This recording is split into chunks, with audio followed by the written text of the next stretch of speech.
So this is going to be our last session of this program. I know we originally suggested it be 6, but this is going to be our last of 5. I want to give us a chance to recap or bring any questions or loose ends, and then I wanted us to look at a couple texts that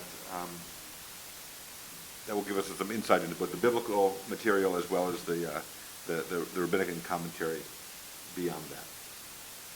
And I'll share with you how I chose those texts. Are there questions that did you bring or thoughts that you had from classes past?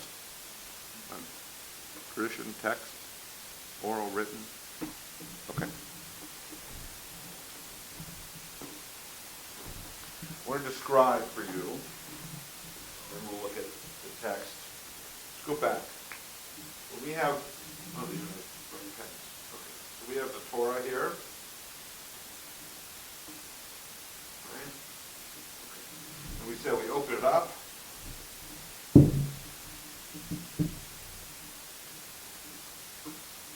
we have 1, 2, 3, 4, 5. Genesis, Exodus, left, right to left, Leviticus, Numbers, and Deuteronomy. We read start at the beginning of Genesis, read the end of Deuteronomy, and then go back to the beginning, and that we do in an annual cycle. The Torah is divided into what are essentially equal sections, which we call Torah portions, which amount to the weekly reading. 54 Torah portions. I think I maybe mentioned this before. 54 is the number of weeks in a year when there's not a leap year in the Jewish calendar. Our calendars, all of our calendars, have some similar qualities but differ in significant ways. They all begin at a point in history that's significant to the community that's using that calendar. So today is December 13, 2022, because we date this day based on the year 0, which is ostensibly when Jesus was born, right? That's the idea of Christmas, that's the idea of the Gregorian calendar, and we begin counting from that. The Jewish calendar we described starts at what was understood to be the day of creation, when God says, let there be light. The idea that we count up all the days since then, and that's how we know what day it is today. Okay, take that with a grain of salt, but that's the idea that time begins. The Muslim calendar has its origins, and the Chinese have their calendars, and all these different calendars around the globe have a point at which they start that's a historical or theological significance to the community, and then begins going forward.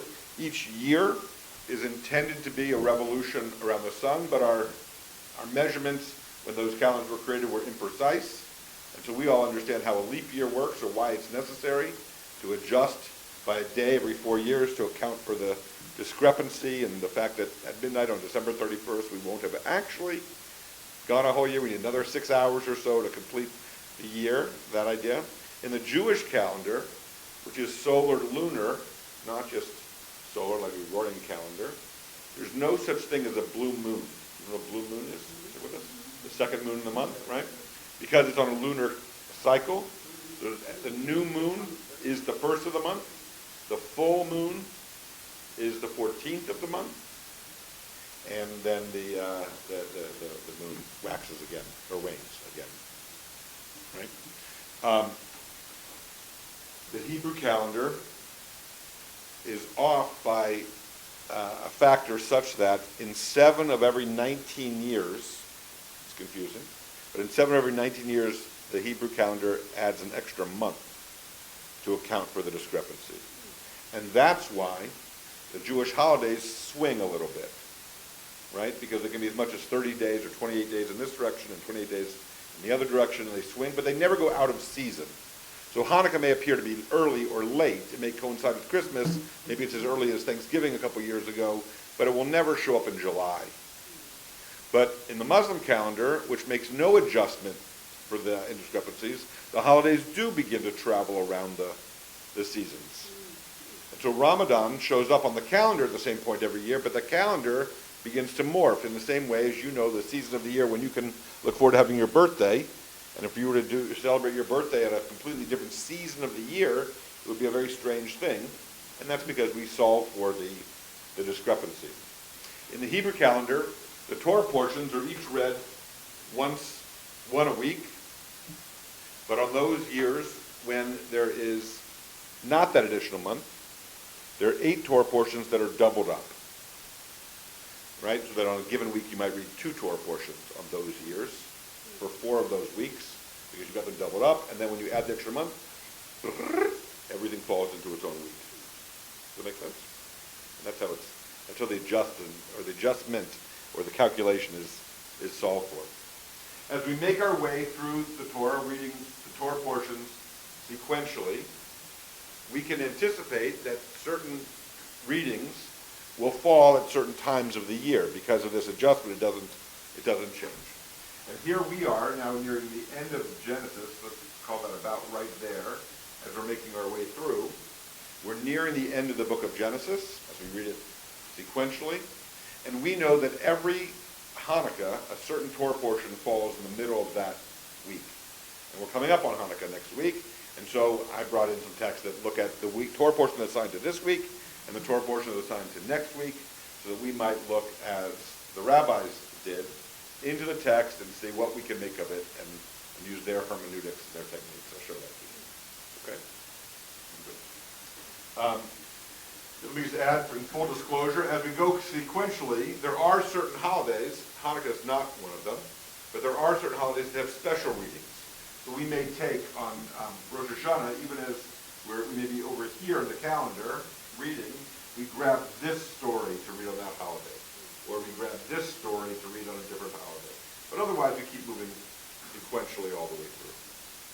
I've gotten interested since I started here about lectionaries in general. And I have a little bit of time, we'll sort of amass different traditions by way of, if you were to be a fly on the wall at Calvary Church and you came to every public reading from Scripture, so on Sunday mornings or other times of the year, what would you hear from the biblical canon, and what would you never be familiar with because they don't make it into the lectionary readings, right?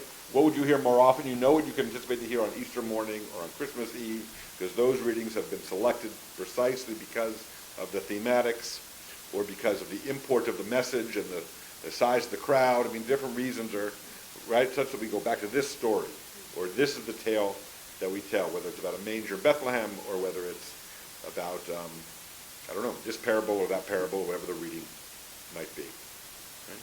So it's not the case, I don't know that in anywhere else but Judaism, we read the scriptures sequentially all the way through, even as, in full disclosure once more, we should own up to the fact that there are highlights and greatest hits.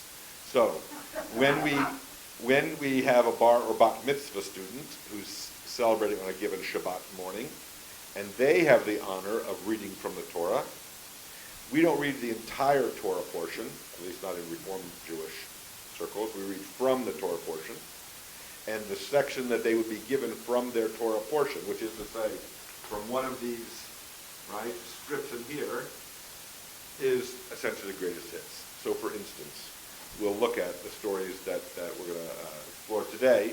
We'll see that there are things that are more illustrative, or are more germane, or are more nouns and verbs, as one of my professors of rabbinical would say, as opposed to lots of begets and begats and genealogies, or different places they sojourned on the various journeys through the wilderness for 40 years.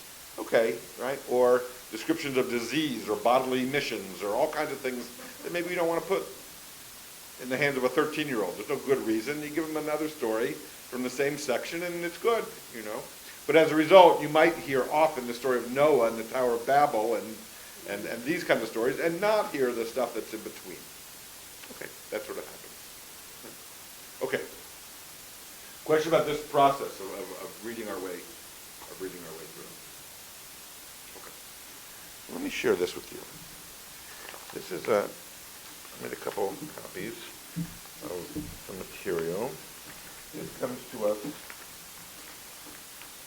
Well, this is one of them. The title of which is Sparks Beneath the Surface.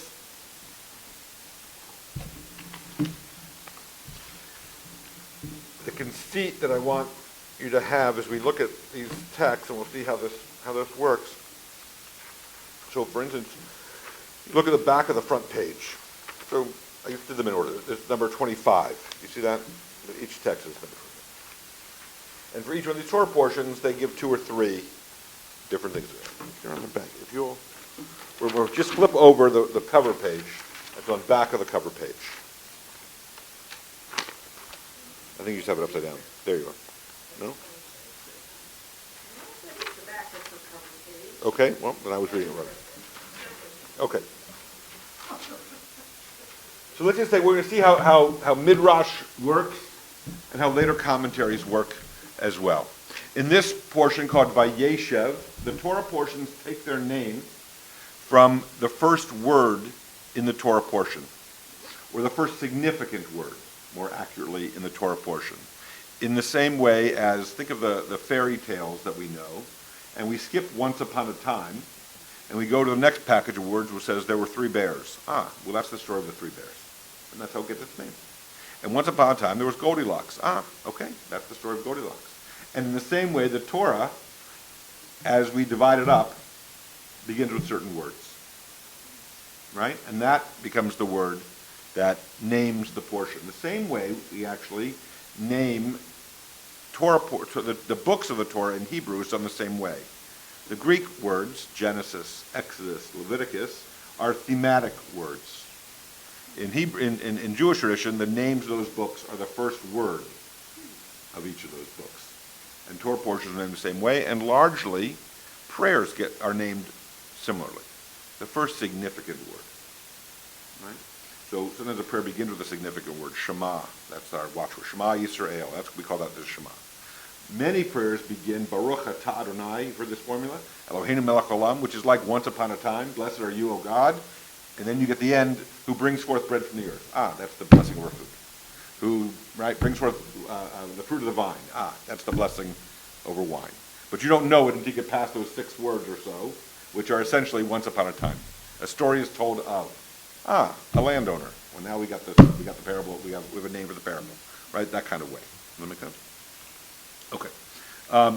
This one's called Vayeshev, and in this case, the page, each of these pages, as I've copied, is laid out as if to recall a page of Talmud.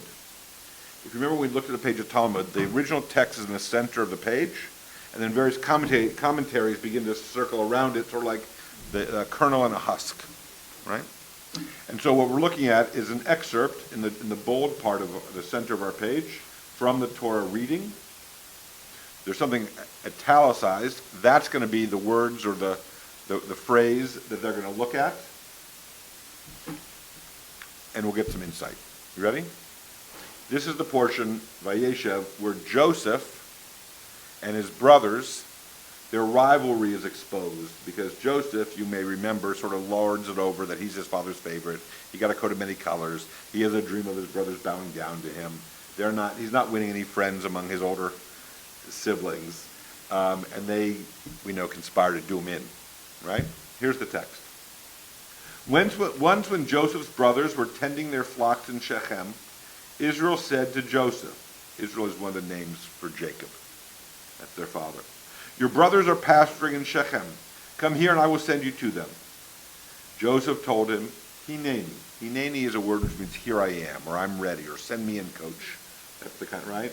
And it shows up in a number of different places, and it's, instead of, you call a roll, you say here, here, here, right? Someone says, Hineni, it's sort of like, here I am, I'm ready, that kind of, okay. And he responds, I'm ready. And so Israel, his father, said to him, go and see how they are doing, bring me back word. So he sent him from the valley of Hebron, that is to say Joseph. Joseph reached Shechem, and now verse 15 is the one they're going to want to comment on. And a person found him, and beheld he was wandering in the field, and the person asked him, what do you want? And he replied, I seek my brothers. Might you tell me where they are pasturing? The person told him, they have gone from here. I heard them say, let's go to Dothan. So Joseph left and followed his brothers to Dothan. So the verse they're going to look at is this one that describes this person, otherwise unnamed, whom Joseph runs into and sets him on the path for the rest of his life. Right? We'll start. Let's see where we're starting. Let's start in the scriptural context, the upper right on the left-hand side. This portion begins Joseph's career as a dreamer. Jacob's sons were supposed to be tending the flocks in Shechem. Jacob sent Joseph after them to bring back word of how they were doing. When Joseph reaches Shechem, he does not find his brothers. They had already left. Joseph discovers this when an unnamed person informs Jacob that his brothers were, informs Joseph that his brothers were now pasturing in Dothan. That's the scene that we've come upon.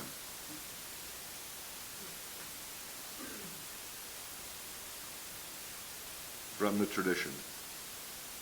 In order to emphasize Joseph's readiness to assume the task, Rabbi Chana bar Chanina taught, when Jacob recalled these things, he winced. You know your brothers hated you, and yet you said to me, Hineni, here I am. Even early in his life, Joseph knew that God had a plan for him, his life, that he must follow. Joseph knew that his brothers hated him, and yet he went to them at his father's request. Right? Just a little bit of more insight into the family dynamic. From the teaching, the upper left. The angel, that is the unnamed person. The Hebrew word for this person is just an ish, I-S-H, which just means person, human being, man. It's not a definitive way of describing someone. It could be anybody. The angel, the unnamed person, taught Joseph here that whenever he finds himself wandering in life's path, when his soul weeps inside him from despair and doubt, he should remember first to become clear about what he really wants and yearns for. Then he will be able to return to his task. His vision, his path now will be the same.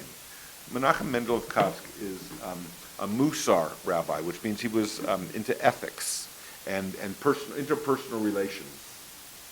And what one needs to do if you find yourself blue. You find yourself down in the dumps. You find yourself despairing of whatever it is that's going on. That's a human experience, and he's suggesting that we can take from Joseph's experience, where he's alone, looking for these brothers that hate him. He can't find them, and he comes upon this unnamed person on the left-hand side. Like generations of rabbinic commentators before him, the Kotzker, that is to say the Menachem Mendel of Kotsk, this particular rabbi, is intrigued by the unnamed person Joseph came upon when he sought his brothers. We have no knowledge of where this person came from or what he was doing in the field. Like the nameless person with whom Jacob wrestled, this person, perhaps an angel, comes to teach Joseph a lesson about life. When what you seek on the path, facing page, when what you seek on the path of life eludes you, and you are confused about what you seek, reach deep into yourself, and God will help you clarify the truth you speak. As the story at the bottom, right? What they're doing, I want to introduce you to, we'll go on to the next one, is simply saying the Jewish tradition, getting back to the sources, is to take a verse and look for that part of it, that word or that idea or that phrase that says, I've used this word before, darsheni, right? Make a midrash of me, explain me. It's curious that Joseph meets a person in the field who has significant information about the brothers, but the person's unnamed.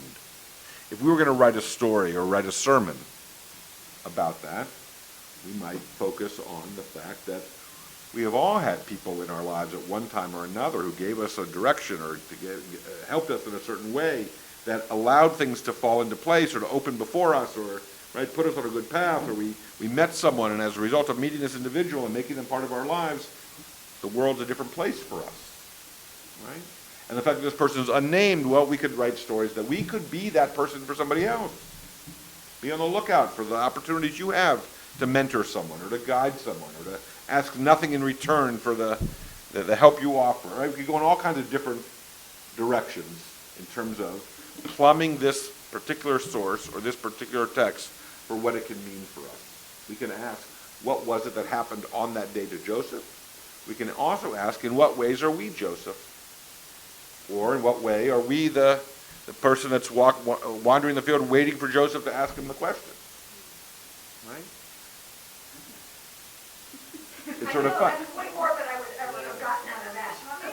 Right?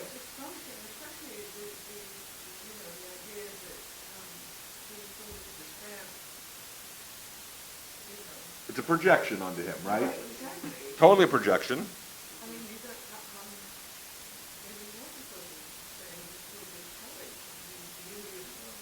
Fair enough. So this is just one insight. You could write that one. How courageous it is. The text that's under, like, the teaching. Yes. There's text. Who wrote that text? Was it The authors, in this case, it's Lawrence Kushner and Kerry Olitsky. These two rabbis compiled this. They arranged it. They made the selections as to which insight. This is by no means a definitive, right, or authoritative, or it's one insight, right? If you flip the page, we'll look at number 26. We're a few verses ahead, or couple chapters ahead, but Joseph is still trying to figure out what's going on. By now, he's been sold. Right now, he was sold to the band of traders that were coming down the road. He's thrown into a pit. His coat is covered with blood. They tell his father that he's been killed by a wild beast, but really he's been sold into slavery. And now he goes down into Egypt, and there's a story there that he's purchased by a man named Potiphar, and Potiphar's wife tries to seduce him or tries to tempt him. He rebuffs her, as would be appropriate, given that someone else's wife, given that he works for the woman's husband, right? He's dependent upon them. He appropriately turns it down, her advances, and yet she blames him for coming on to her just the same, or accuses him falsely, and he's thrown into prison. After these things that happened to Joseph, his master's wife was attracted to Joseph and said to him, "Lie with me." And Joseph refused and said, we're going to come back to that. That's going to be the verse they're going to look at. And said to his master, "Listen, since my master doesn't really know what he has put me in charge of it all. He does not consider himself greater in the home than I. He has kept nothing from me except you. You are his wife. Knowing how trusting it has been to me, how could I do such a despicable thing, for it would be a sin?" It came to pass that he refused her daily advances and did not lie with her or respond to her at all. But we're going to look at verse 8. And Joseph refused and said to his master's wife. Basically, he refused. That's the idea, right? Where should we start? From the tradition. From the shalshelet, which is a word for chain, as in chain of tradition. One of the musical notes used for chanting the Torah, the system is called trope. This is a tradition that's sung, right? It's chanted. And each of the Hebrew words has, in addition to its letters, and in Hebrew, the vowels are super and subscriptions, right? They're below and they're above the letters, as opposed to our vowels, which are part of our alphabet, right? But if you read the front page of the Israeli newspaper, it's essentially written without vowels. On the rarest of occasions, they'll need to vocalize a particular word, so it shouldn't be confused with another word. But in context, you can essentially read without vowels. Interesting, right? With that in mind, the cantillation marks, the trope, we call it, which tell you how to sing it, and as well how to accent and punctuate the words. They're actually pretty fascinating. They have different sounds. There's one called shalshelet, and that's when it goes da da da da da da da da da da da. I mean, it's like a wavering sort of right? It's elongated, and it shows up only in a small handful of places in the Torah. This particular cantorial musical mark, right, describing how it should be chanted, with a sense of wavering or quavering. I don't know the right vibrato. I don't know the right musical term, but that kind of idea. And invariably, the words that have that mark are words that speak to or express in the moment some degree of ambivalence, or some degree of, it could go either way. Should I stay or should I go? Right? Is it time to end this relationship, or do I invest more in it? Is it time to, right, do something that takes a lot of courage, or maybe I take a little more liquid courage before I actually saddle my horse? You know, that kind of thing. You're sort of in that moment, right? All right. It looks like a stylized lightning bolt, this particular musical mark, and appears only 4 times in the Torah. Thus, when it appears, the word, vayetma'in, and he refused, it implies a difficult, prolonged refusal, a struggle of conscience. We can hear in its lengthy oscillations Joseph's inner struggle as he refuses the amorous advances of Potiphar's wife. In this case, the Midrashic tradition, is using not the text as the words are laid out, but some centuries later, musical intonations that are ascribed to these texts. In this case, it's an unusual one that suggests some degree of ambivalence. He's being seduced, he desires it, her, but he shouldn't, he can't do it, no one would know, it might go well for him if he does, he's only asking for trouble if he doesn't, but that's what morality requires. And you can imagine this young man trying to figure out what to do, right? And that's to suggest that it's a very human moment for him, right? That we shouldn't understand that Joseph, as revered as he may be in our estimation, was that it was simple for him, right? We mentioned the great man theory of history, which is the error, the category error that we believe anyone who's accomplished anything always had those qualities that they demonstrate now, that kind of courage or that kind of business acumen or that kind of moral rectitude, right? The idea being that George Washington chopping down the cherry tree is sort of a great man theory, the idea that he always was so honest, or so. Okay. In much the same way, we might imagine that biblical characters suffered no doubt, or they never had regret or pangs of the heart or sleepless nights where they weren't sure what they should decide come morning, right? Which is what human beings struggle with from time to time. We know those experiences. We shouldn't misunderstand that the biblical characters likewise didn't suffer the same. Let's see what else we have here.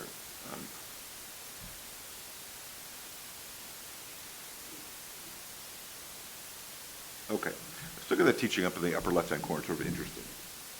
It seems on first reading as though Joseph refused without any reason. As our sages have said in a different Midrash collection, a Persian should not say, I don't want to eat pork, because indeed I'd like to, but precisely because I would, the reason I behave as I do is because God wants it. So, that is to say, we should try to align what we want with what God wants, as opposed to doing what we're supposed to do, but begrudgingly. This is what God wants, but, if I had my way, I'd have slept with her. Well, that's not as good as, okay, you didn't do the wrong thing, but what we really want is for the reasons you don't do the wrong thing to be aligned with the values that we want to run through this, right? I suppose at the end of the day, if you don't do the wrong thing, that's a good thing.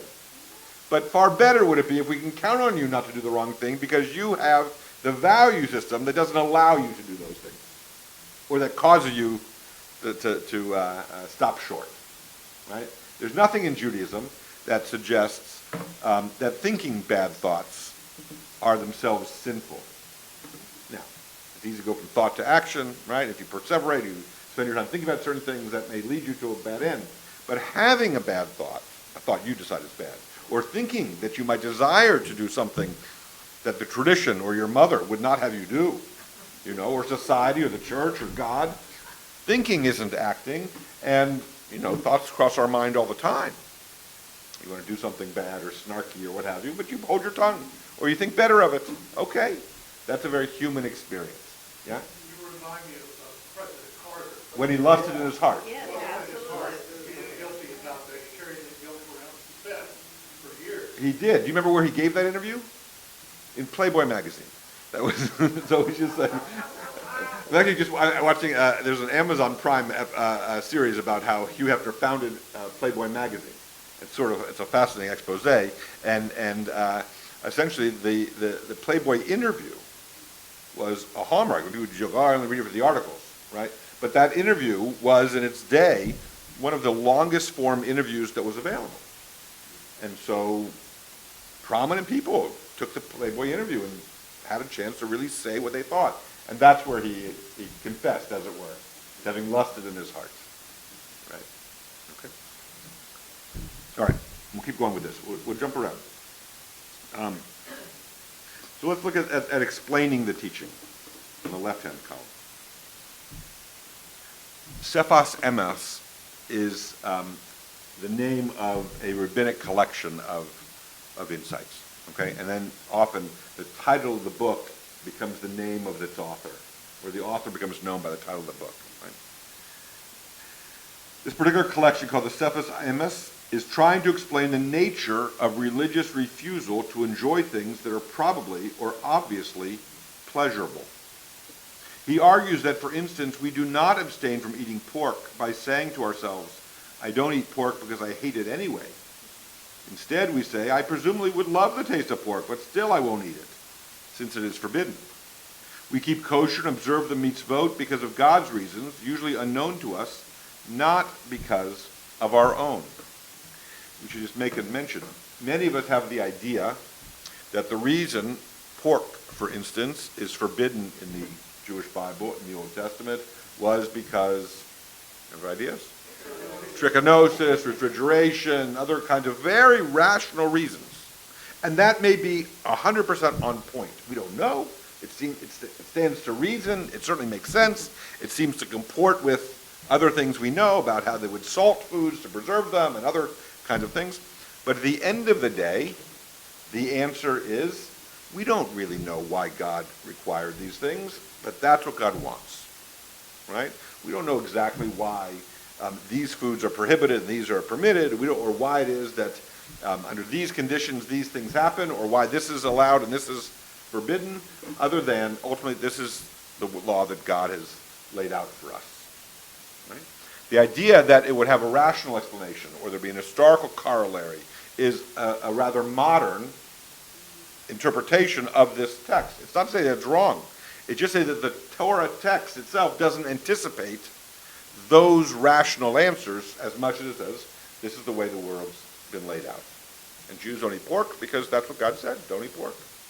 Now, it may keep you healthy not to eat pork because we don't know how to preserve it or cure it or what have you. It may also be such that certain foods or certain libations in certain communities are forbidden in order to restrict the possibility that you'll interact and break bread with these other people. And if you can't have a meal with someone, it's unlikely that you're going to develop warm, friendly, certainly amorous feelings, and it won't lead to intermarriage. If you can't have meals together, if your families can't eat in each other's homes, it's much harder to come together. And so Muslims are not allowed alcohol and Jews are not allowed pork. It's likely that their neighbors were allowed those things. And so some of these restrictions serve the purpose of keeping people out of each other's homes, keeping people from inviting each other to each other's parties. Right? But at the end of the day, right, now this gives me rise, given the discussion about why we don't eat pork, or that there's a joke that I heard just this last year, which I think is really very good, that they finally have determined, biblical scholars have finally determined why it is that pork, bacon in particular, why bacon is prohibited. It's just simply too delicious. It's simply too delicious. Right. Okay, so the idea about refusing something. When do you refuse, right? Are you doing it for you? Are you doing it for me? Is that right? Okay. So that's what in this case, that's what the Midrash is about, or that's what the interpretation is about. But we could take anything from this, right? We could take anything, listen, from this. Okay. Let's look at another one. In the Shabbat study, Yes. now, they do the reading. Yes. Do people have mishrashes with them, or is the rabbi, I mean, it's like just Right. surrounding material? Yeah. So this page is laid out just because this is how the authors laid out this page. But if we're going to read this text, right, for public reading next week, we're going to read it. And we could do that. We could look at, let's jump ahead, we'll do it. It's not unlike, let's look at the meat cake, number 28 and following, 28, 29, and then we'll look at 30. That's next week. If we were sitting around the table trying to decide what we're going to preach about this weekend, and we know that this is the text, right? Just like Jonathan gave me a packet, that this is going to be the parable of the Good Samaritan that we're going to look at on Sunday, look over the material, prepare it, figure out what we want to talk about, right? So we've got this text called Miketz, which is the name of the portion. It falls in the middle of Hanukkah.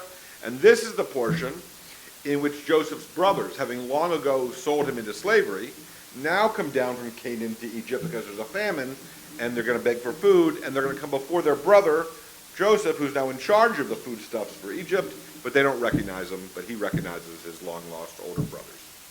That's the scene. And if we were to, in reading that story, determine that, okay, we're going to look at this particular verse, in this case, verse 41:1. At the end of 2 years' time, Pharaoh dreamed, and behold, standing on the edge of the river. Okay? That's going to be the verse. We would have, as the preacher, access to the Midrash, or access to the traditions, and we would have prepared our remarks and selectively decided what pieces of the tradition we're going to use to explicate this verse. The folks in the pews may or may not know the story or the verse, or be familiar with the Midrash, depending on how au courant it is. Right? Some Midrashim are more popular or familiar than others. But they don't have that source material at their seats. Barring that, we have one here. We have versions of the Torah, the first 5 books, with commentary in it that are in the pews. So I don't think there's a Bible in the pews. Here we have the text in our services here, right? The excerpts are printed in the program. That may happen at a Jewish service as well, but invariably there's a Bible there, particularly the Torah, essentially, that has the stories with whatever commentaries that the authors, the editors of that volume have included, which may give you some insight into things like this. It may give you some historical context that Egypt at this time was, I don't know, based on an agrarian economy, and therefore, when the slaves shifted over to a manufacturing construction economy. I mean, there could be all kinds of things like that, or insights that Joseph interpreted dreams over here and interpreted dreams over here, and we can take those cross references and they'll help us understand. But that's sort of inside baseball. All the material, all the midrashim, all the Talmudic traditions, they're available to anybody. But it just matters how much facility you have with it, right? When Jonathan or Neil or Karen gives a sermon, gives a homily on Sunday morning, it's not something that anyone couldn't do if they knew how, were comfortable writing it and sort of pulling out from the tradition things that will illustrate or explicate a particular verse. So are those Bibles in English or Both. The text is in Hebrew, there's a translation, and all the commentary within them is in English also, for the English audience, right? Yeah. But the text is read from the Torah in the Hebrew. Right. Now, the Orthodox and Reform, would the rabbis use different midrashes for their own? I mean, Everyone has access to the same midrash, right? There may be in, I was just writing a piece on a Torah commentary for an article in February, and I'm using a story about the founder of Hasidic Judaism. His name was the Baal Shem Tov, which just means master of a good name, but that's the honorific he had, the Baal Shem Tov. And here I am, a Reform rabbi, describing the Torah portion, this particular verse, and I'm citing a Hasidic fable or story. The Hasidic Jewish community would be much more conversant with those stories than am I. I'm sort of cherry-picking a story that's from Jewish tradition generally, but that's useful. By the same token, I might use a modern poem that's been written only in the last 6 months on that particular Torah portion, or on this biblical character, that a more traditional rabbi simply may not be familiar with or have ready access to, because they're just not reading as widely in the interfaith literature or something else, right? Or they're not reading contemporary poetry, which often relies on biblical themes or Western culture, that you have to be somewhat conversant. I mean, if you don't know who Romeo and Juliet is, you don't have to ever have read the play. But if you don't know these are young star-crossed lovers who, both die at the end, you'll miss the whole idea when I refer to Romeo, right? Right? Culturally, we need to have that, right? And if I refer to, or I have a collection, a pretty large collection over the years, of cartoons, mostly from the New Yorker, but not exclusively, that are on biblical themes, right?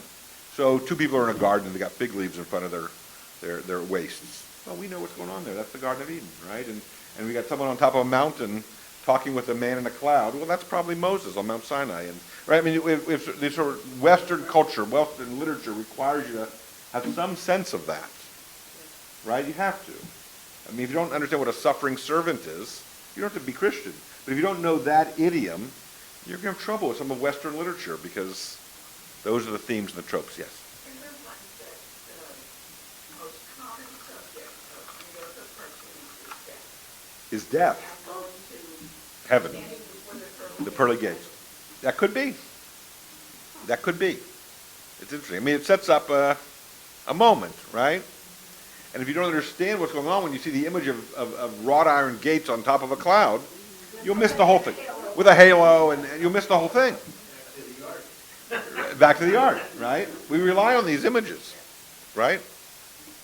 And even then, right, the idea that what Adam and Eve ate was an apple. Well, scholars think it was a pomegranate. It doesn't change the story materially, but we have this image in Western literature, right, of the poisoned apple, or right, that's sort of an essential element, an apple. It takes you right back to that story, right? I mean, there's certain things. Okay. So let's take a look at what they do here. This is an interesting one. Let's look at the scriptural context, upper right. This Torah portion begins with Joseph still in jail, and now it is Pharaoh's turn to dream. And Joseph, the master dream interpreter, is released from jail in order to interpret Pharaoh's dreams. As a result of his ability, this Hebrew prisoner is eventually elevated to the second highest office in Egypt. We have some vague sense of that story, right? The translation. At the end of 2 years' time, Pharaoh dreamed, and behold, standing on the edge of the river, when out of the Nile came 7 cows, handsome and sturdy, and they grazed among the grasses. Behold, 7 more cows followed closely behind, also coming up from the river, skinny and ugly. And they stood beside the cows on the banks of the river, but the skinny and ugly cows devoured the 7 handsome and sturdy cows. Then suddenly Pharaoh woke up. This is about as close as the Old Testament gets to parables. That dreams are essentially parables in that, you know, they're a little bit strange and they don't exactly comport to linear thought, and often ears of grain will talk, or cows will devour each other, and right, and there's a deeper meaning within them, right? So let's take what they're going to look. They're going to look at the end of 2 years' time. Pharaoh dreamed. So let's look at the upper left. When a man comes to the end of his days, to the time of his old age, and Pharaoh can be misread as Paruahu, he is confused. Here's what they're playing with. The word Pharaoh is written in the Hebrew on that second line at the end of the line. Do you see it? There's a parenthesis on the left, and then Pharaoh, and Pharaoh is the word. But they take that word, and look what they do to it. They break it up, rearrange some of the letters, consider it sort of a portmanteau where words are smushed together. Spoon and fork is a spork. Smog is smoke and fog, and smog. And they essentially take that word Pharaoh, the name of the ruler of Egypt, and revocalize it, and say instead of Paro, which is how you would, or Paro, they read Paruahu, which is Hebrew for he is confused. So that's classic Midrash, taking a word and recombinating the letters, or revocalizing the letters. I had, one of my favorites of doing this is in English, is I had a professor years ago who said, sometimes there's something very obvious in front of us. We've seen it a lot, apropos of art or images or text, right? We recognize it. But sometimes we have to recognize what's in front of us. So that's a very clever way of understanding the word recognize. To recognize. Wow, all of a sudden we have a whole new meaning for that word, right? I mean, it's really interesting. And that's essentially what they're doing too, right? They're taking this word, revocalizing, playing with the letters, saying there's a hidden meaning in there. It's a homonym, or I hear it, right? We've all heard, misheard something. Or I thought you said, right? Fascinating, right? What happens? And God, that's so interesting. That's not what I meant at all, but I guess that's part, you know. The Talmud has a saying that says, Hashomea tamid sodek, which means the listener is always right. Now, it's not the case that the listener is always correct, but it's a lie, but we have to act as if it's the truth. When I say something to you, the truth of what I said is what you heard. And I may have intended something very different, but the truth of my communication is how you heard it. Again, that's a lie, but we behave as if it's the truth because now it's in your brain what it is that you thought I said. Sounds like psychoanalysis. Completely. Yeah. Perception is. Perception, absolutely. And how often have we gotten ourselves into trouble or frustration within our own families because I thought I was clear, I heard something different, I thought you meant. Well, where's the truth? Well, that's why we should check it out with each other. Did you hear what I said? Can I hear you say it back? This is what I understand you to have said. Right? We know that kind of active listening and checking in is valuable so that we don't get, because it's also in there, right? Yeah, there's a hand. Well, I was just thinking about that, what is really detraumatizing, and that's what this is. Every time someone is interpreting, they're saying, well, but it could mean this. Correct. Or I see this in it, right? Or what if we understood, right? You know, some of you have been with us on Sunday morning in the parables class, and one of the first ideas that we proffered in the class is that let's not be too quick to tame or to domesticate these stories, right? I sometimes say that by, let's be sure not to trade a really good question for a facile answer. Hold on to your questions. Sometimes they're better than the answer, right? And don't be too quick to trade, because a simple answer, one answer, you know, it's like you meet one rabbi, you've met one rabbi, right? You meet one Christian, you met one Christian, right? There's one interpretation, good for you, that was a lovely sermon. It's unlikely that sermon will be the same sermon, right? Not because the text has changed, as the classic, but because you've changed. Each time you read the text, you're different than you were the last time. It was the Greek philosopher Heraclitus who said, you can't step in the same river twice. Right? The river's different, you're different. I know, you think you're the same, and you think that river looks the same. You've had experiences in the last 12 months that maybe bring you some new understanding or insight into this particular text, what it is to be alone, what it is to be frightened, what it is to be confused, what it is to misunderstand, what it is to accomplish something significant, and now the text reads differently. Right? What I'm sharing with you is sort of giving you the permission or the license to understand that this is how we read these texts, which at a certain point then becomes, once you're familiar with this literature, at least a little bit, it means that we can't really understand these texts absent this tradition. In part because it's been so much a part of it. George Washington cherry tree, similarly, right? But we no longer have the innocence or the purity of seeing it for the very first time. Right? On the other hand, we have license to understand it differently. You know, when we told the parable, when we learned to discuss the parable about the I forget the name now even, the unjust judge and the widow, the persistent widow, or something about that. That's sort of how it was named. And we talked about, well, the name itself, like the artwork we were describing, or like writing something down, the name itself determines a lot about what you expect to find in that parable, right? I think I told you the story that in college, the one grade I remember receiving on a particular essay was a paper that I turned in. His name was Victor Levine, the professor, and he gave me a B plus on the quality of the paper, but I got a C plus on the paper because the title did not describe what the paper was about. So the paper was a good enough paper, but I gave him to understand that it was going to be about a different topic because I titled it wrong, does that make sense? And it was a fascinating takeaway for me, because if you mislabel it, right, I may recognize you, but I call you by the wrong name, it's off, right? And by the same token, if I give you to understand that this is going to be an article that you're going to read in the paper about the election, and it's not about the election, it may be a beautifully written article, but it's not what you told me it was going to be about, right? So in much the same way, the Midrashic tradition allows us to change things around. So when we looked at the unjust judge and the persistent widow, classically we think of ourselves as the widow coming as a penitent before the powerful judge, right? But we reversed it before the hour was over and said, well, what if we're the judge who's turning a deaf ear to the pleas of the widow, who is in this parable God? What if God's not the judge? Was that interesting? God's not the judge, and we're trying to, please, give me a hearing, redress my claim. But what if God's the one who's chasing after us, trying to get us to pay attention? Fascinating. All of a sudden, the parable is a new story in a different way, and we recognize it.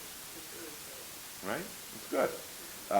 The other one, I was pretty proud of myself, too, about the workers in the vineyard and the daily wage, right? That's interesting, right? If we understand it, using a Talmudic principle that says, let's agree that there's nothing chronological about the story that we're reading. It's just lots of facts. They seem to follow one from another, but you can decide to recombinate them. Right? My father used to joke that this is not politically correct at all, but the Mexican food is essentially every dish is the same. It's just a matter whether you want your chicken with the cheese on top and then the rice, or whether you want the rice, the lettuce, and then the salsa, or whether you want the corn tortilla or the wheat tortilla or the flour tortilla. And then it's just a matter which level you want it. It's all the same. You're gonna get beans and chicken and rice and cheese. And now you can decide what. And you want yours fried? Fine, we'll fry yours. But it's all right. That's sort of the idea. That we can read all of this that particular way, right? That also allows one section of the Torah to dialogue with another, even though they're across generations, or they happen many years or many generations later, right? So that we now, Adam and Eve had this exchange, but we learned from the prophet Isaiah that, well, okay, it's a fascinating way of reading this literature, and it has its own genius within it. And so the act of Midrash is both the act of engaging in that, and it's the literature that it creates. Please. I have with us reading, with Christians reading the Bible, there are different, and I have a feeling that some people can open the Bible and say, there's a sentence, and that tells us, period. That's the way it is, very literal. Looking at it and turning it around phrase by phrase, of course, then to make the discussion. Is there a line? I think about Fiddler on the Roof with the last daughter. Yes. And he said, no, I can't do this. Right. This is too far, right? This is too far. Does that happen often, not often, or is it the way you're presenting things that the discussion is there, and at that moment you can clearly switch what you think the original message meant? I mean, Yes, I think, okay, so two couple thoughts. One, I think the goal is not, or we should disabuse ourselves of the idea that the goal is to find the correct answer. As if you had the right answer, you'd get the 100 on the test, and the rest of us made good efforts, but there's a correct answer. I would disabuse you of that idea, right?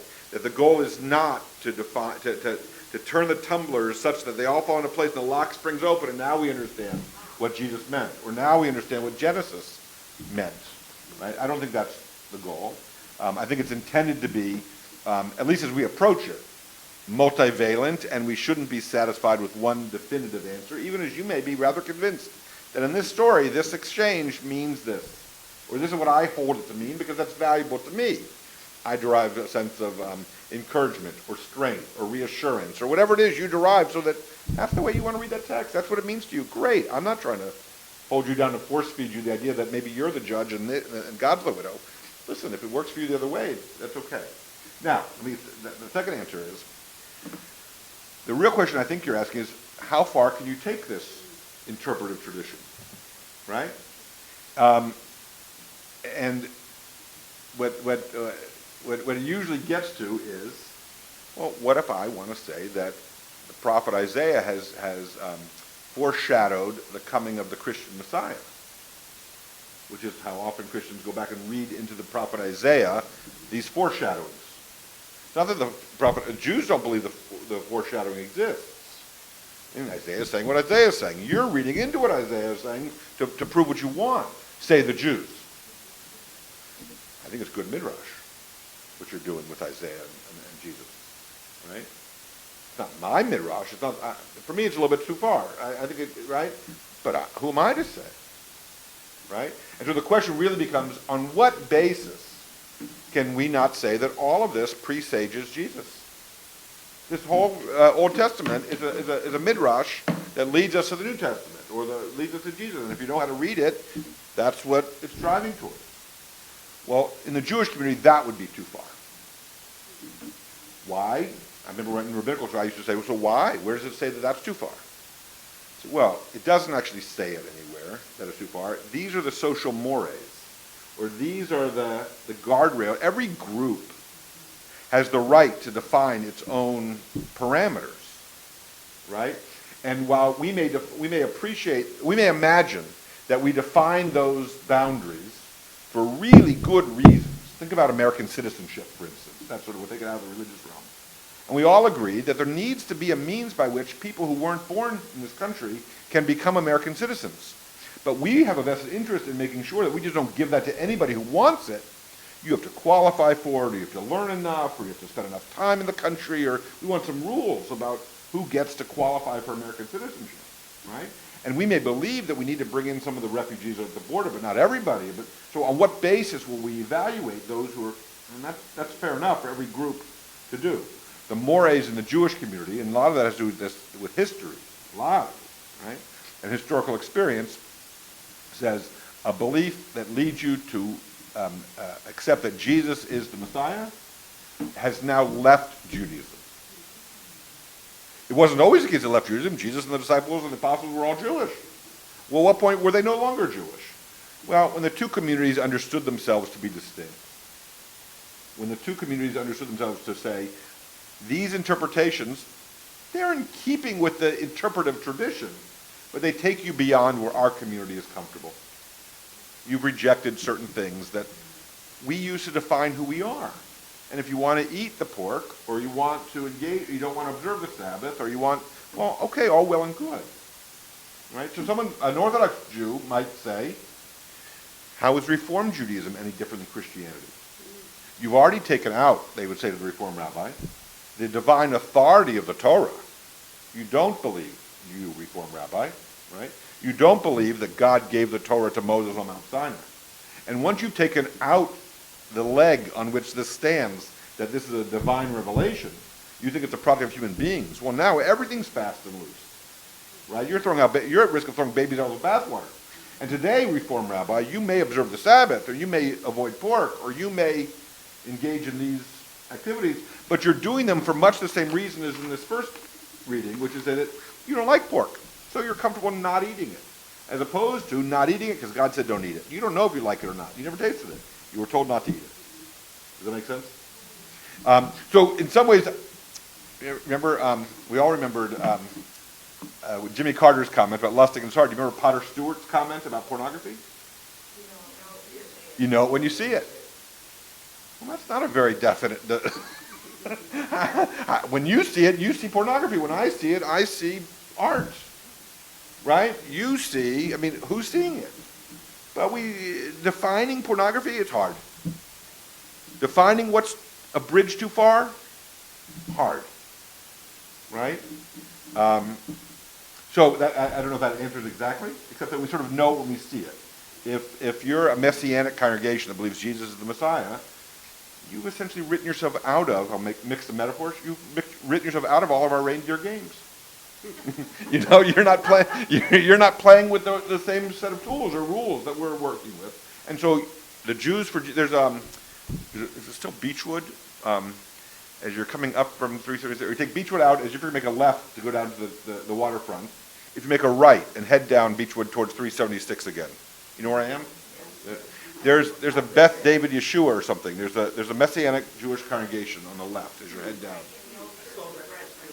The old Church of the Brethren, is that the building it is? Yeah. Which is now not for anymore. Yes, that's right. It's a white. I live 2 blocks from that. Okay. So that Messianic Jewish congregation doesn't show up on any Jewish lists of area congregations. And whoever, I don't know, I don't mean to cast aspersions. I really don't. But whoever their spiritual leader is, they're not invited to the rabbi meetings. They believe something that's beyond. So what are Messianic Jews? Do they believe in Jesus, or do they just believe in Messiah? No, I believe that they believe that Jesus is the Messiah. And that essentially, I'm not going to do them justice, that the way in which they practice Judaism, it may be that they keep kosher, and may be that they observe the Sabbath on Friday to Saturday, and it may be, I don't know. I think so. I mean, I think for all intents and purposes, right, I think that they're using Jewish rhythms and but their theology has taken them to believe Jesus is the Messiah. All right, well, in my world, we call you Christian if you believe Jesus is the Messiah. But if they want to call themselves Jews, I don't have a monopoly on the word. But they're not, the Jewish Federation's not raising money for them. And the religious school teacher trainings that the Jewish community puts on for all the area religious school teachers doesn't include them. And, right, I mean, okay, so they've gone too far. And sometimes a rabbi will find him or herself having taken a position that's too far. Not necessarily even on Midrash.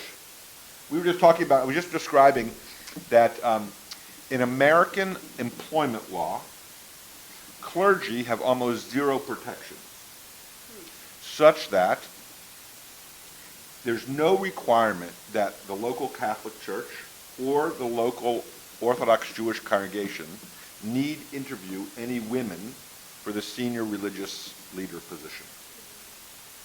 Seminaries don't have to take women if they don't want to take women. In Orthodox rabbinical seminaries, there's no women. And in Catholic seminaries, there's no women. And yet they still get federal tax breaks. Well, how does that work? How do you maintain your nonprofit status and yet you don't interview any women for the job? Right. So that's the separation of church and state. And we don't really want the government telling you whether or not you want Jonathan as your rector or not. Thank you very much. We're a religious community and we'll decide that for ourselves. And everyone goes, we understand. But what it means is that if a clergy person over the weekend gets gay married or performs a gay marriage, in the Jewish world of late, if you come out with an anti-Zionist position, you're anti-Israel, you can lose your job. If the community no longer feels that you can represent them, they lose faith in you, right? And that's the way it goes, right? I mention that because we were talking about what the boundaries are, and communities define who's in and who's out, and you can find yourself on the wrong side of that, right? The flip side is sometimes we hear about usually it's Christian ministers because there's not really a problem if Jews don't believe in God, but if your Christian minister doesn't, has a crisis of faith, they may need to leave, or you may need to ask them to leave because they can no longer guide the community. So every group has its own limits of what's too far or what's no longer part of the normative tradition. Most of my congregants like when I quote poetry or other pieces of Western literature or what have you. But if I started quoting the New Testament to buttress my argument about what the Torah means, I'd find myself pretty soon in a conversation with the congregational board about, Rabbi, we don't expect you to explicate the Torah by relying on the New Testament. It's all well and good to quote a parable every now and then, or to point out a gospel parallel, or to point, oh, okay, that's interesting, you're wide red, But if you're relying on a hermeneutic or on a technique that is outside of our community, such that we have issues with that, then you've gone too far. Right? It can have a chilling effect, of course, if you can't color outside the lines. But there's actually a lot of movement, or a lot of room to interpret it.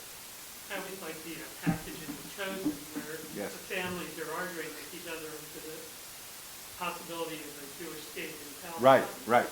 And they won't talk to each other. They're really mad and everything like that until the day when the state of Israel was established. Right.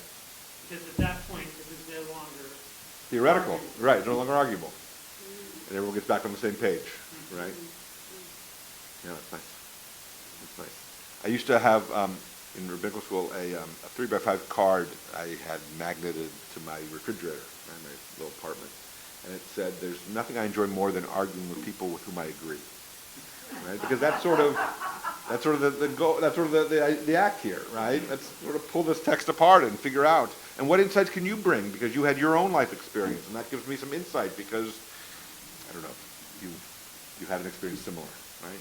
And ultimately, these stories we take to mean that they're true not because they took place, but because they happen again and again, because we can see ourselves in them, right?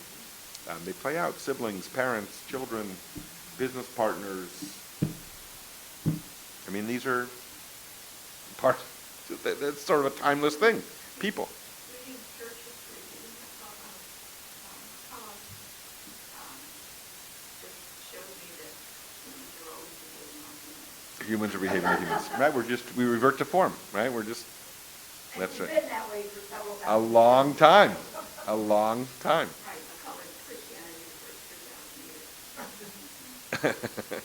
First 3,000, David McCullough had in this wonderful interview I heard a couple years ago. I remember where I was driving past the Tree of Life congregation, just on Wilkins Avenue, as he was describing this, and he was saying, apropos the great man, debunking the great man theory of history, is that we often imagine that our founding fathers, about whom he wrote a great deal, right, 1776 and the rest, that you might imagine our founders knew clearly where they were going with founding this new nation and the rights they were going to create or establish or affirm in this document. Turns out, like everyone else, they went to bed each night frustrated or unsure what tomorrow would bring or if this would be successful, and we should remember that because we're also human beings, and we like to imagine that everyone had it figured out before we got here, and we're just so confused. Don't believe your parents or grandparents or great-grandparents also weren't confused about what life was going to turn out like for them, because that's the story, right? Okay, let's look at least one more, and we'll see. Let's stay with this one for a minute. We'll go back to the top of the left, number 28, right? About the dream world. About Paro and Paruahu. He is confused. So Pharaoh is a confused person. For it is revealed to him that it was all a dream, which is to say that he realizes that his whole life has been nothing more than a dream. Wow, right? We all remember the night we lost a whole night's sleep when we started to think of those kinds of things. That's correct, that he woke up at the end and it had all been a dream. You remember that? The Bob Newhart show, and he had that inn up in Vermont? Right. Okay, let's drop down. Explaining the teaching. So let's read that. And behold, standing on the edge of the river. That's the phrase. He sees standing on the edge of the river the cows, right? He sees that still he has not repaired anything in the world. And not this alone, for not only has he not crossed the river, he has not even entered it yet. So they're taking the image. I see myself standing on a river, on the edge of a river. What does that mean? Well, not only on the edge of the river looking at it, but you haven't entered the river, you haven't begun your journey, fording a river. These are all powerful images, right? Crossing over, actually making some progress, getting started, getting your feet wet, getting your hands dirty. I'm just thinking about the musical Joseph. Yep. In which Joseph, the child, young man, interprets interprets the jailer's dreams. Yes. Interprets the Pharaoh's dreams. There are many of them. Yes. And I assume, I could go back and read the Bible, how much of that is there in the scriptures. But you made a comment earlier, those are close to being parables, but they're not. But yet, on the other hand, if I look at the subtotal of all of those things, all the interpretations, they sound an awful lot like a parable. They're parables. I mean, essentially they're parables. Joseph articulates that this means that. Correct. In our class in the parable, we have to explain what Jesus meant, or he explains what he meant, because you're too dumb to get it. Right. Right.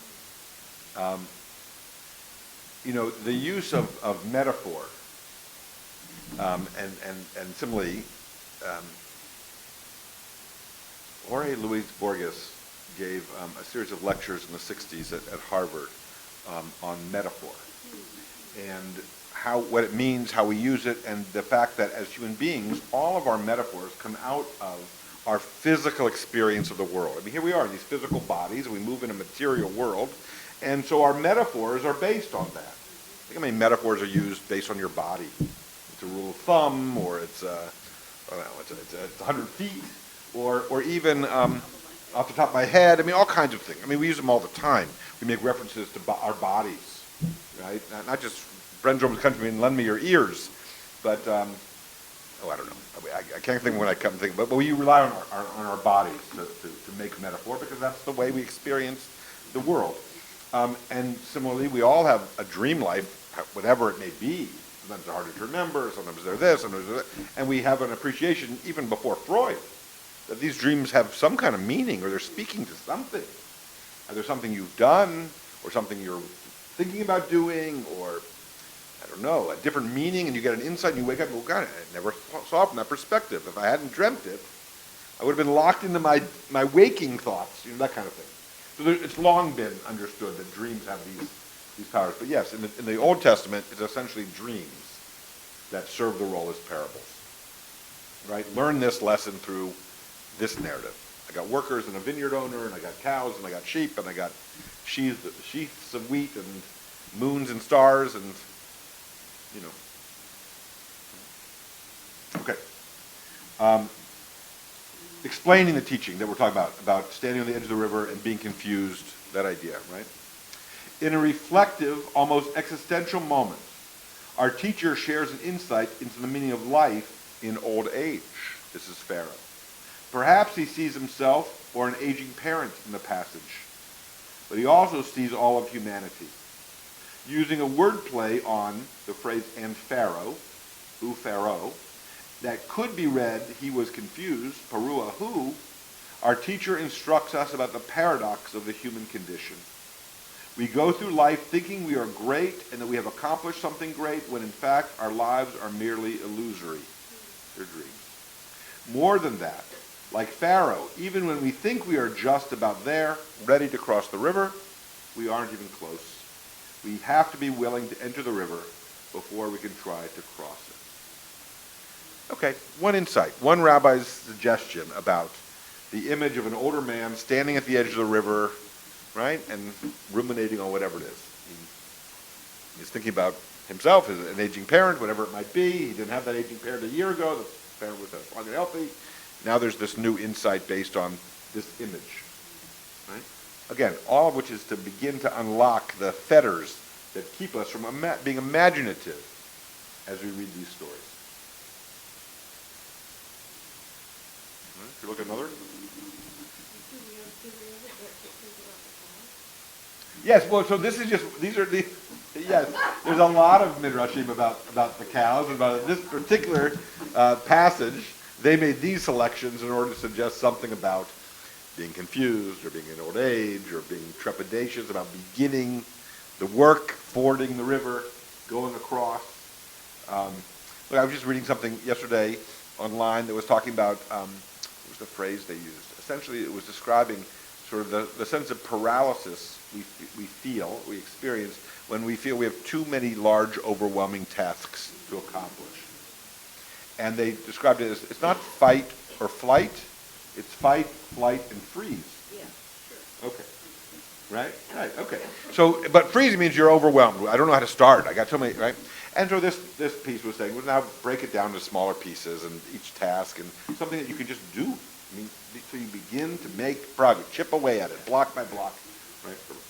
Well, that's a very important teaching. Maybe you've already come to know that teaching. Maybe you're, like my son, a high school senior, and that's a good skill. Take a big project, break it down into its component parts. Maybe that's implicit in this as well. Pharaoh's facing a Herculean task to feed a nation when a famine is coming. Okay, well, how do you do that? Well, you begin to start saving now, right? You want to have a nice retirement? Begin saving now. You can't wait to the end. You can't do it all at once. You got right. That's the idea, right? So that's a particular teaching. Just one insight, right? Just one insight. All right, let me do.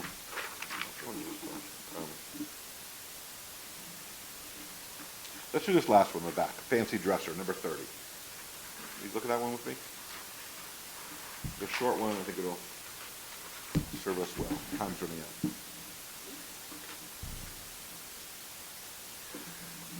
Joseph interprets the dreams of Pharaoh and describes there will be 7 years of feasting, right? Plenty, and there's going to be 7 years of famine. And now we pick up the tale.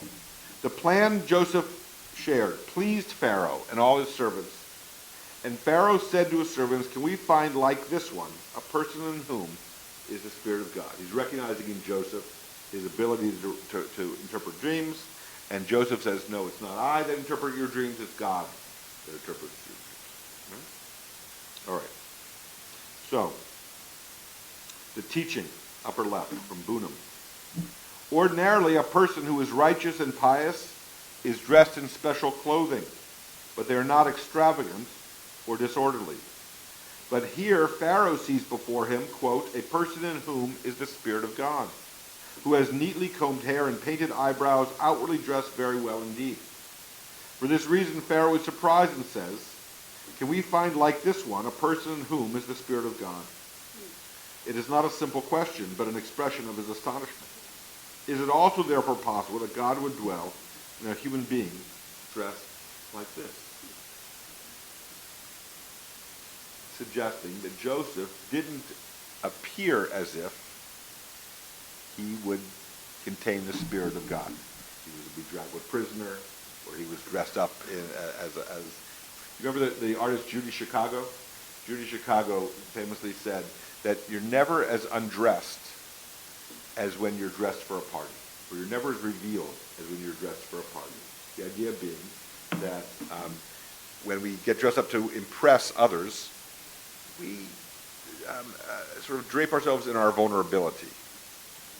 I mean, you're trying too hard, essentially, is what she was saying. That when you really gussy up because you want to make a big impression, well, it's not that you're putting on airs, but she's suggesting you're revealing yourself, your own insecurity about not fitting in the group. Whereas if you... More about yourself than you are about everybody. That's right. And you're not saying what you imagine you're saying. You think you're dressed to blend in, but it actually demonstrates that, anyone who actually would be at home in this group wouldn't overthink how they get dressed. Because I'm comfortable here and I'm accepted here. Or I'm confident enough in myself and I'm not being judged by the clothes I wear, or whatever it may be. But she was suggesting that when you try too hard, that's when weakness shows through. Huh? Yeah, right, the Oscars, right?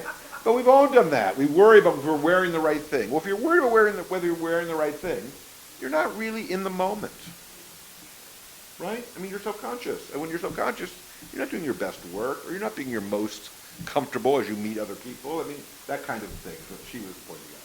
So this is taking the same kind of insight and saying, as Pharaoh, incredulously, gratefully, but incredulously saying, how do we find more of this person I would never have imagined? Now, what does that mean? Well, I happen to have what I call a couple of thoughts, what I call my theology of relationships. And the first one is that we don't know anything about anyone simply by looking at them. We imagine we do. We like to draw things, or we like to ascribe to things because they look this way or that way. But the truth is we don't know anything about anyone.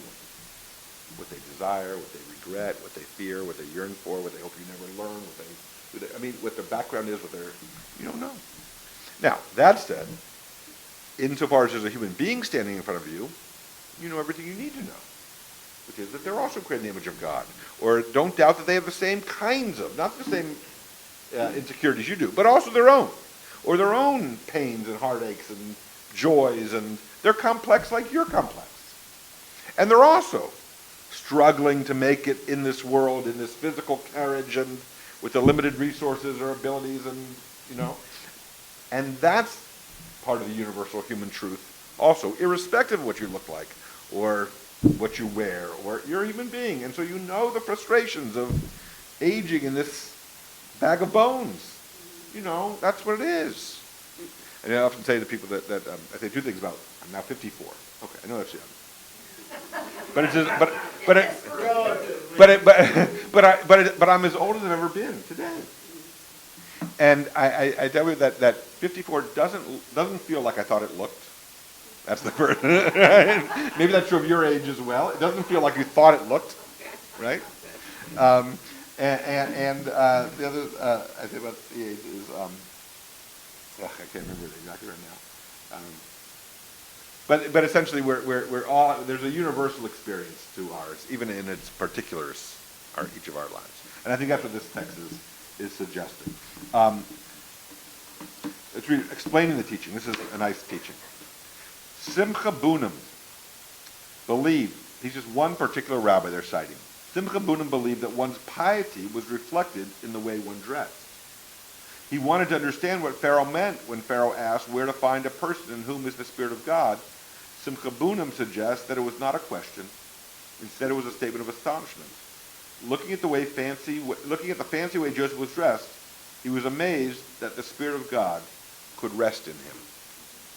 What does that suggest? That's sort of almost an economic treatise or politic, right? It's almost a critique of privilege, to use the modern vernacular. That if you're fancy or if you're rich, you're not going to have much of the Spirit of God in you, right? Maybe that's not fair to rich folk. On the other hand, there's sort of a sense that the closer you are to suffering, maybe, that more close you are to. But anyway, that's sort of what do we see in front of us? What are we willing to recognize? What is the implicit bias we bring to a person who's of a different color, or is of a different socioeconomic strata, or of a different language? We often imagine people who don't speak English must not be as smart. That's a category error, right? I'm not just right. Go ahead. Yeah. I was just thinking the opposite of not trusting a person because he's dressed well is the beggar, is the leper, is the person Totally. who is not dressed at all. John the Baptist, hair shirt, Right. and money and all that. And yet he was greatly trusted, but I probably see too much of it. No, I think it's really great. So you're saying that if we can't trust people who are fancy dressed because they have betrayed their social station, and we know that the upper crust are farther away from spirituality. Let's say that's our conceit, right? And then we see the leper, or we see the beggar, or the man in rags at the gates of the city, right? And we ascribe to that person also some characteristic. How about we forget that in that particular dynamic, we're the wealthy one. Or we're the one who's perceived by the one who's in rags as wearing finery, you know?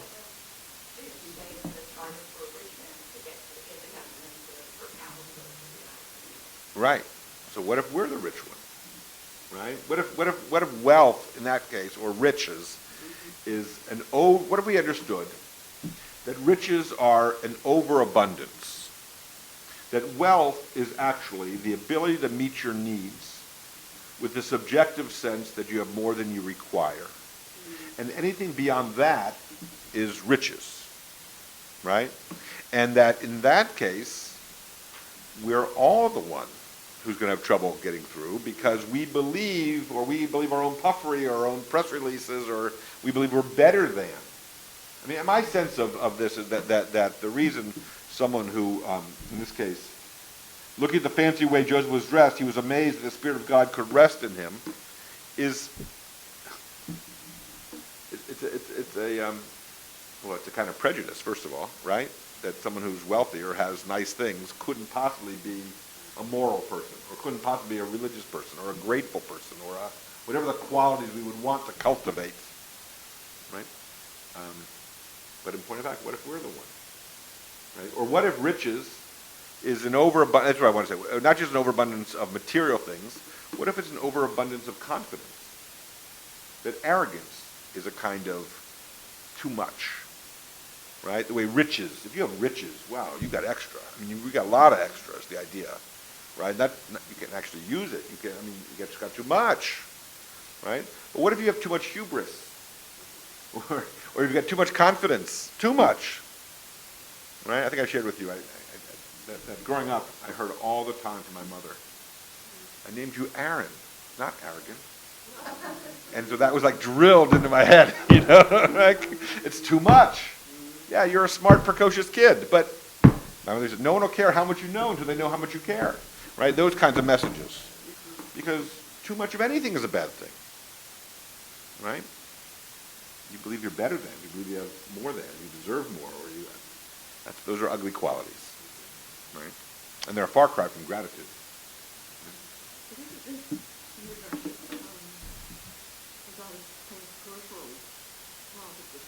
Yes. Rather than being about Joseph's divinity.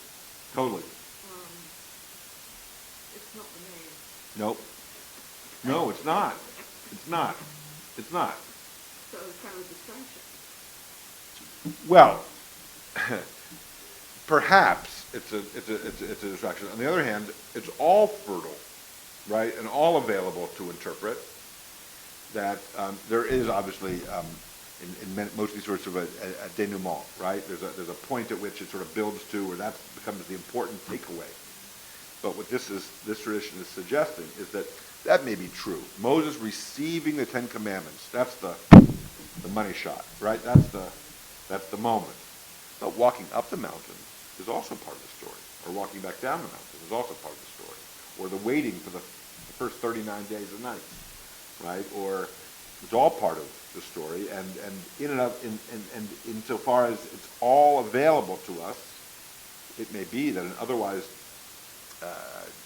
minor part of the story, or what you might dismiss as a distraction, may be exactly the part of the story you needed most to hear. So you're right. I mean, I don't know that. I'm worried about you missing a point, because it's so interested in all the details. And a little tiny phrase like, person like this could be a mistranslation or a scriptural error or That's true. That's true. It could be. It could be. But it's no less, how am I going to say this? It's certainly the case that stories tend to have a climax or a takeaway, or the main thrust of the reason I tell you the story is that so you should understand that, I don't know, always trust in God. Okay, that's the main thrust. But insofar as the rest of the story is available to us, and there's the theological idea that all of it has what to teach us. It may not be that all of it is equally instructive, or it's all not equally as interesting, or as equally as dramatic, or as equally as, right? But it's no less the Word of God than any other part, and therefore it's ripe for our interpreting it. And if we gain insight from that, that's... And it's a discipline that if you practice that, then you can also practice it on the big pieces. Well, for sure, that's as well. true. That's true. You know, Right. to look at any little thing and see what the ripples around it are. So let me give you an example. I think I gave you the example of when Abraham is walking Isaac up the mountain, the conversation that he has, right? God says, take your son, your only son, the one whom you love, Isaac, and take him up the mountain. And the rabbis, so up on the mountain, Abraham and Isaac walk, they get to the top of the mountain, Abraham puts him to be sacrificed. That would be the most important moment, one would imagine. Draws the knife, there's a ram, an angel tells him not to kill the boy, and they're replaced. And then on the way back down the mountain, they never speak again, Abraham and Isaac. So we could make midrashim about what the conversation was on the way up, why there was no conversation on the way down. We could talk about what happened at the top of the mountain, and anything that's in the description of this story is free game to interpret. You say, well, but those are the fact that you're talking about that the servants that accompanied Abraham and Isaac to the mountain and waited down below while he took his son up above, they're never named. Well, that's not really consequential. Let's focus on the main part. Fair enough. But the fact that they're not named may give rise to a midrash that will give you the insight that will allow you to give this sermon, or teach this lesson, or draw this meaning from it. Because the conceit is that nothing would be included in the story were it not valuable, were it not part of what we want you to learn from. Right? One joke. Okay. About Abraham taking Isaac up. Okay. And it teaches the value of the well-placed comma. Where is the sacrifice, Father? The Lord will provide Isaac. Isaac says, is there a comma in there? Right. That's right. It says, the Lord will provide my son. Right? That's correct. Right? Do you remember the book Eat Shoots and Leaves? Yeah. Right? About the misplaced comma and right? Yeah. Eat grandma. What's that? Let's eat grandma. Let's eat grandma. Comma. Right. That's right. This tradition of, I guess it's just so many years of minutely examining. Correct. Finite amount of information. Right. What it was just reminding me of teaching students and having them, I'm glad that's it for you, and they get hold of some trivial, the course, and this was overwhelming. Yeah. And I was just wondering, think of your essay, it was the wrong title Right. to use. Well, in hindsight, when I got it back, I realized that, I don't know, I had mistitled it, I guess, given what I'd written about, I don't remember whether I titled it before I wrote it or whether I had the title and then went off in the wrong direction. Of course, Yes. newspaper people always tell you the copy editors that do the. That's right. I don't have anything. to do That's with right, it. that's true. They do tell you that. This all reminds me of my science background, where we were taught a problem is basically when Einstein said it's your references. So you're looking at different reference systems on the same problem. Right, right, that's interesting. Yeah. And I think that in terms of focusing on the wrong thing, I think if we were only to read this once, then you could argue, it would probably a stronger ground to argue that you're focusing on the wrong thing. But if you're reading it constantly, and you're reading it every year, and you're taking your grandfather's and your great-grandfather's interpretations too, and you're playing with them, well, then every piece of it, every jot and tittle, right, is an opportunity to say something. Why is it spelled this way? Maybe it was a scribal error. Maybe it, look, I'll give you an example in your own tradition. When we read the parable the other day where Lazarus is at the gate, but we shouldn't understand it to be the same Lazarus as is raised from the dead, right? Different Lazarus. Okay, but it's hard to read that parable about Lazarus and not be called to mind the other. You can't not do it. Because how many people out there are named Lazarus? And why would this fellow be named Lazarus? I mean, what's the point of that? And they may not have been the same, but the echo is there, right? You can ignore it and insist that they don't have anything to do with each other. But insofar as you're bringing it to the text, well, okay, so what can we work with that, such that, right?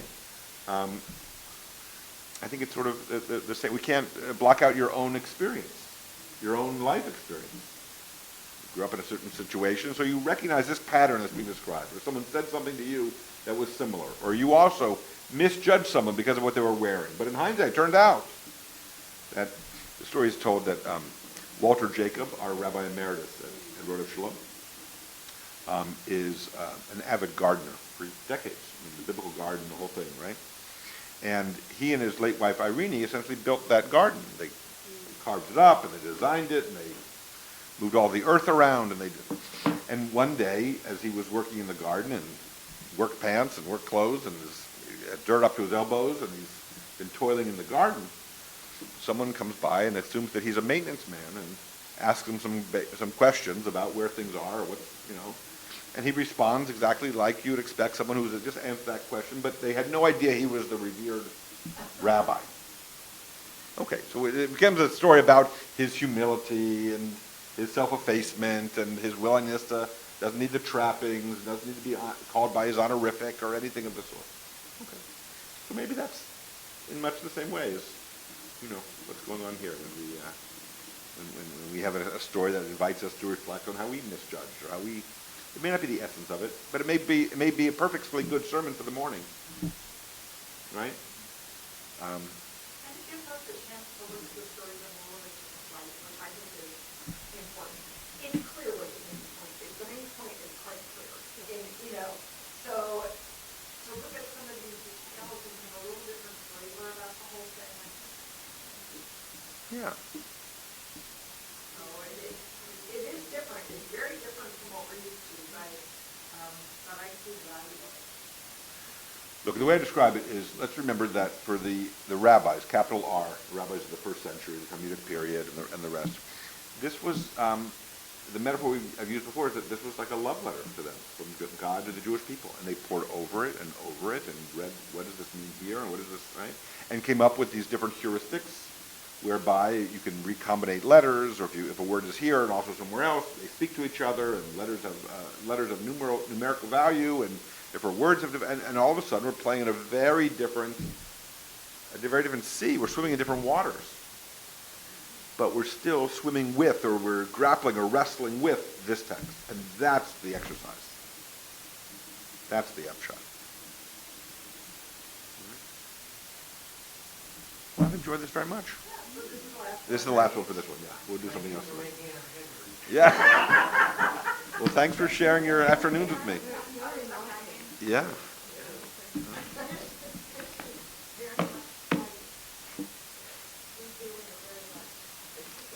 Yeah. Uh-huh.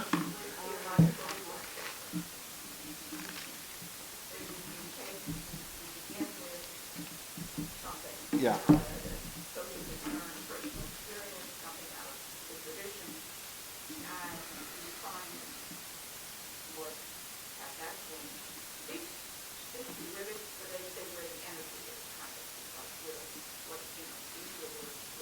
Yeah.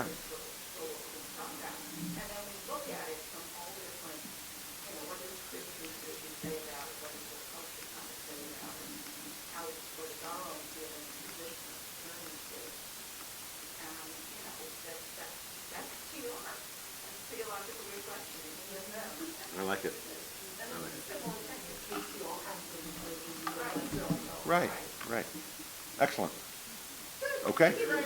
Thank you all. Thank you all very much. Well, good. Well, good, everybody.